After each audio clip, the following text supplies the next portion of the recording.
Logiquement, un logement construit en 2023 devrait être plus confortable en été qu'une maison construite en 1970. Plus isolé, plus moderne, plus intelligent, pensé avec toutes les connaissances actuelles en thermique du bâtiment. Et pourtant, chaque été, dans des résidences neuves livrées depuis moins de 5 ans, partout en France, des familles se retrouvent enfermées dans des appartements qui dépassent 30, parfois 35 degrés à l'intérieur, sans aucun moyen simple d'y échapper. Le logement neuf, censé être la version la plus aboutie de l'habitat français, devient parfois la version la plus étouffante. Ce paradoxe mérite qu'on s'y attarde sérieusement, parce qu'il ne s'explique ni par la malchance, ni par un simple hasard climatique.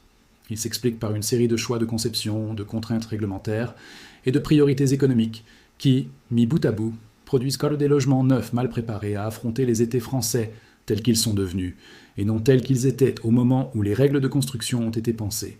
Pour comprendre ce phénomène, il faut d'abord comprendre ce que la réglementation française a longtemps demandé aux constructeurs, et surtout ce qu'elle ne leur a pas demandé. Pendant des décennies, l'objectif principal des réglementations thermiques successives a été de réduire la consommation d'énergie liée au chauffage. C'est une priorité légitime, dans un pays où les hivers peuvent être rigoureux et où la facture énergétique pèse lourdement sur les ménages. Mais cette priorité a eu un effet secondaire rarement discuté. Elle a poussé les constructeurs à privilégier des bâtiments très étanches, très isolés, parfois avec de grandes surfaces vitrées pour capter la lumière et la chaleur solaire en hiver, sans toujours intégrer avec la même rigueur la question du confort en période de forte chaleur. Un bâtiment très étanche à l'air, excellent pour limiter les pertes de chaleur en hiver, devient un piège en été s'il ne dispose pas d'une ventilation nocturne efficace ou de protection solaire suffisante. L'air ne circule plus librement comme dans un bâtiment ancien, parfois plus perméable, et la chaleur accumulée dans la journée a beaucoup plus de mal à s'évacuer naturellement la nuit.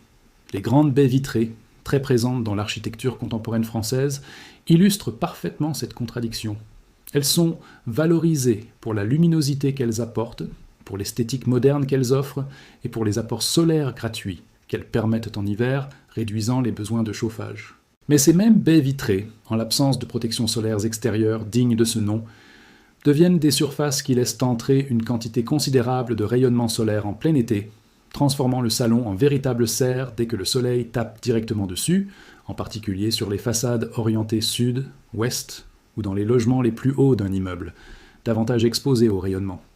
C'est là qu'apparaît une réalité économique rarement évoquée publiquement, mais bien connue des professionnels du secteur. Une protection solaire extérieure efficace, un brise-soleil bien dimensionné, un store extérieur motorisé de qualité, cela représente un coût.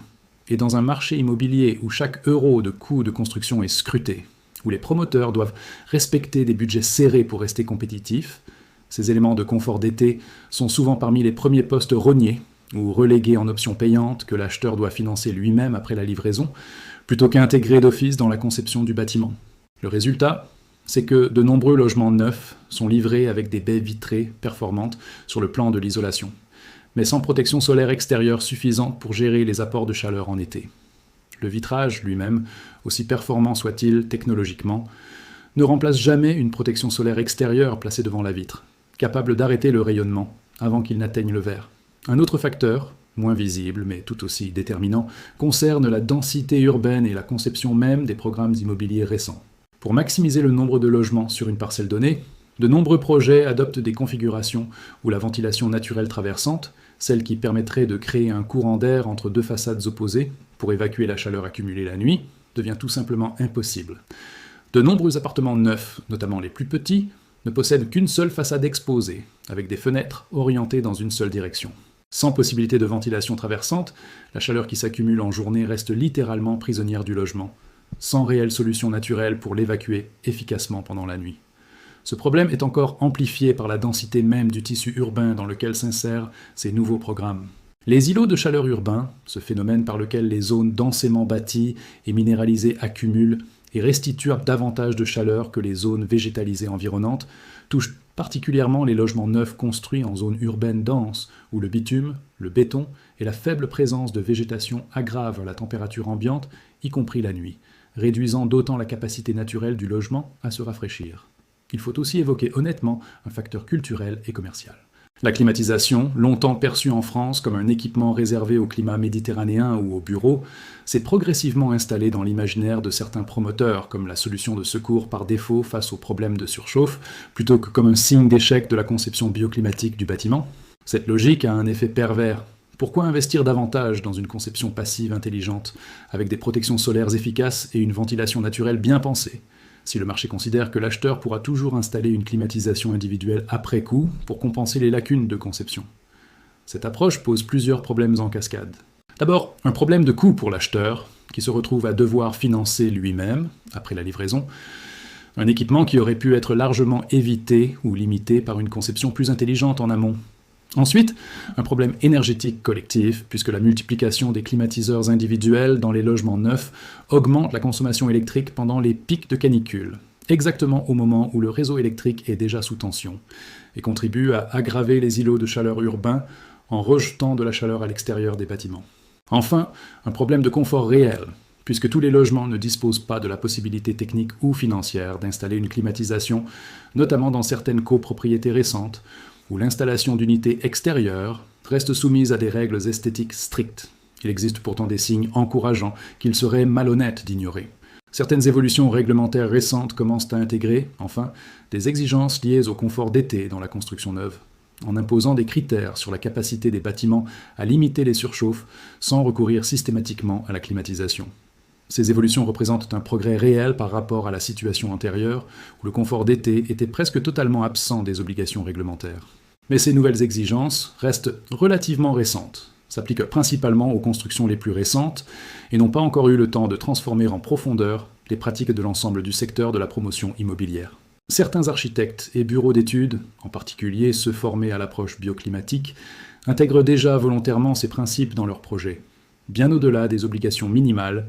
Orientation réfléchie des bâtiments pour limiter l'exposition directe aux façades les plus problématiques, brise-soleil intégrée dès la conception plutôt qu'ajoutée en option, conception permettant une ventilation traversante même dans des logements de taille modeste, choix de matériaux offrant une inertie thermique intéressante. Ces projets existent, et ils démontrent qu'il est parfaitement possible de construire des logements neufs confortables en été, sans sacrifier la performance hivernale. Mais ils restent minoritaires face à la masse des programmes immobiliers standards, construits selon des logiques essentiellement économiques et réglementaires minimales. Il faut aussi être honnête sur la responsabilité partagée entre constructeurs et acheteurs. De nombreux acquéreurs, au moment de visiter un logement neuf sur plan, se concentrent presque exclusivement sur la surface, la disposition des pièces, l'étiquette énergétique hivernale, et rarement sur des questions pourtant essentielles pour le confort d'été. L'orientation exacte des principales fenêtres, la présence ou l'absence de protections solaires extérieures prévues dans le projet, la possibilité réelle d'une ventilation traversante ou l'exposition du logement aux surchauffes en cas de canicule prolongée. Cette absence de vigilance, compréhensible tant le sujet reste peu médiatisé, laisse peu d'incitation aux promoteurs à investir davantage dans ces aspects, puisque la demande elle-même ne les valorise pas suffisamment au moment de l'achat. Ce constat dessine une réalité en demi-teinte qu'il serait faux de résumer par un simple discours d'indignation contre les promoteurs immobiliers. La situation résulte d'un enchevêtrement de facteurs, une réglementation historiquement centrée sur l'hiver, des contraintes économiques de construction, une densité urbaine qui limite les solutions naturelles de ventilation, une perception culturelle de la climatisation comme solution de rattrapage acceptable, et un manque de vigilance des acheteurs eux-mêmes sur ces questions au moment de la décision d'achat. Ce qui est certain, c'est que le logement neuf français ne peut plus se permettre d'ignorer le confort d'été comme un sujet secondaire face à la performance hivernale.